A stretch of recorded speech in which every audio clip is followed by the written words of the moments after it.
on my listening.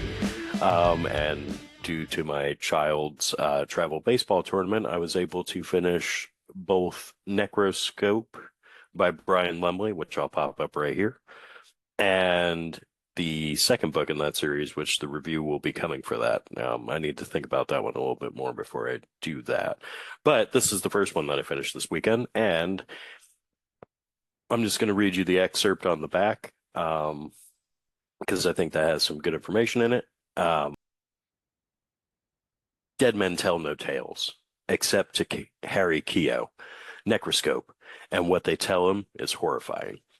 In the Balkan mountains of Romania, a terrible evil is growing, long buried in hallowed ground, bound by earth and silver. The master vampire schemes and plots, trapped in unlife, neither dead nor living. Tibor Firenze hungers for freedom and revenge. The vampire's human tool is Boris Dragozani, part of the super secret part of a super secret Soviet spy agency. Try saying that 5 times fast. Dragozani is an avid pupil, eager to plumb the depthless evil of the vampire's mind. Firenze teaches Dragozani the awful skills of the necromancer and gives him the ability to rip secrets from the mind and bodies of the dead. Dragozani works for Firenze's freedom, but world domination. He will rule the world with knowledge raped from the dead. His only opponent, Harry Keogh, champion of the dead and the living. To protect Harry, the dead will do anything, even rise from their graves. All right, Necroscope. Where do I even begin with this? I am not a vampire lover when it comes to books. Like, I mean, Dracula's good, but basically everything else that they try to do with vampires is it's all right. Anne Rice's series was good. Don't mind the um, incense smoke filling the room right now. Um, like Anne Rice's vampire stuff was pretty good. I like those quite a bit. But ever since that, it's been getting more sparkly and effeminate vampires, and I don't like that. Um, Honestly, like the best depiction of vampires that I've seen probably up until I read this book, spoiler alert, I like this book. Um, but the best one prior to that would probably be Richard Matheson's depiction in I Am Legend, where they're vampire zombies basically. It's like a cross up between the two. Which I think is pretty good because I like that kind of trope horror trope subversion, where it kind of makes it a little bit more science fiction. Richard Matheson, he was fantastic. Um, but anyway, so Necroscope by Brian Lumley is fantastic. It takes everything that you get from Dracula and a little bit of Anne Rice and a little bit of Richard Matheson and kind of puts it all in one story. And I went into this knowing absolutely nothing about this series other than the fact that it was like 16 books long or something like that. And I found myself just completely enraptured by this story. Like I said, I'm not a vampire person. Um, so like, it's never really been my bag of tea, I guess. I don't know. Um, but this story is fucking amazing. Uh, Necroscope is definitely a series that now I'm looking to complete it all in hardback because I did listen to this one on Audible, so I do want the hard copies because like the narrator and everything was good. It just I like to have the hardcover book so that they can, be displayed on my shelf, especially when it's a book that's this friggin' good about something that I really don't usually care about. Is just fantastic. But yeah, so it follows both Dragozani and Harry Keogh, who's a basically a British orphan. And I mean Boris Dragozani is also a uh, an orphan as well, as we find out in the book pretty early on. But just the clash between these two characters and the backstory and just everything that's laid out definitely sets the stage for, the rest of the 15 books in the series. Um, but I mean, it was just laid out so well. I have been, as you know, going through a Brian Lumley kick, where I read, where I'm currently in the middle of reading all of the Titus Crow books and short stories and all that shit. And I really like his writing style, so I'm deciding to delve deeper because that is what I do. Um, when I find an author, I go and I buy all their shit. Um, because like, finding a good author is, pretty exciting because, you get to read new stuff, discover new styles. I like his style of writing. It's very um tense yet muscular prose.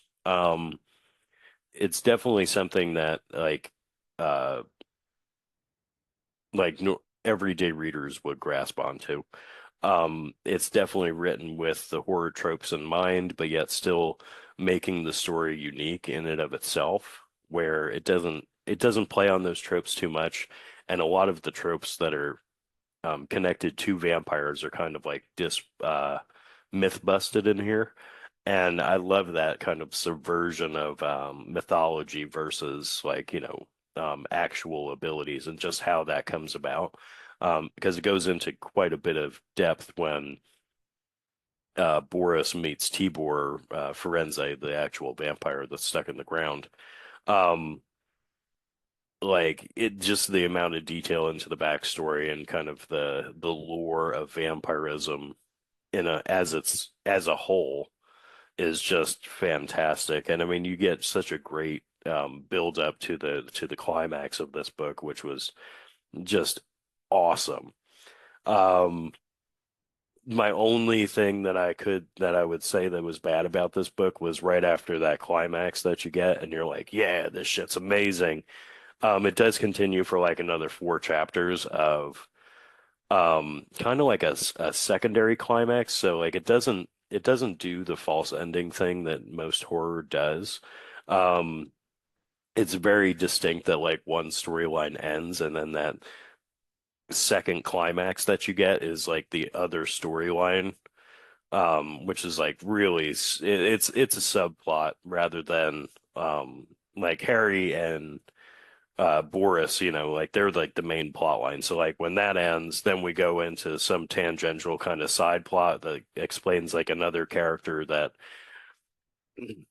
like knowing what happens now in book two, it's important setup, but at the time I really didn't give a shit. Um, I'll edit that out.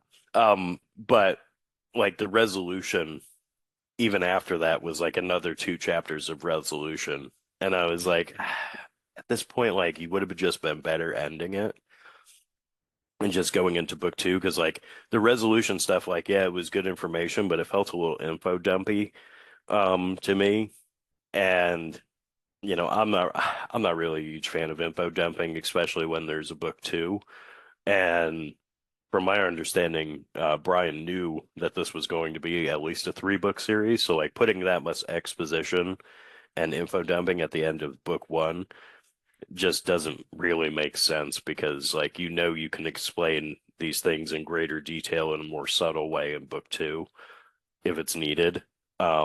So like I said, it's a pet peeve, like just like coming from the editor side of it, like I would definitely be like, ah, you don't need to dump this much information on your readers right at the end because it kind of sours the experience of the climax and the catharsis that you get at the end of this book.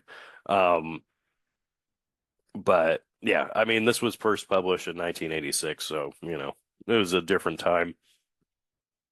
But yeah, this is fantastic. Um, book two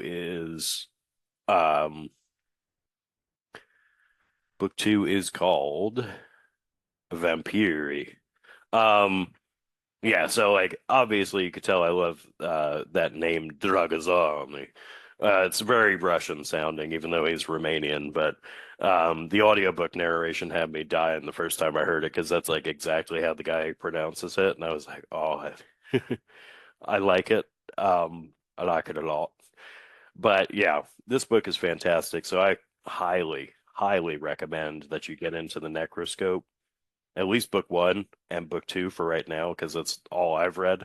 But I don't see this series going downhill anytime soon. And yeah, there is just a ton. So it's like 16 actual books, and then there's a bunch of short stories and like just a ton of shit. There's like 20 different entries on Goodreads for this series. So like 16 main books, and then you have, 17 through 20 are all short story collections connected to the world. So I mean, there's a fantastic amount of information um that you can get into just getting into the series. So I highly suggest you do it because it was fantastic, and I am so looking forward to giving my review of book two as soon as I get done unpacking that in my mind, because I literally just finished book two like, I don't know, 30 minutes ago. So I'd like to sit on it and let it marinate a little bit more before giving my full review on it. But like, spoiler alert, book two is also fantastic. Um, it just has a lot of it has a lot of good stuff going on in it, that the thematic elements of it in book two are really well layered. So I'm trying to unpack all that so I can give my honest review on that. But but yeah, what a fantastic book, Necroscope by Brian Lumley. Check it out because it's amazing. And until next time, I will see you later. Read. Is this reading?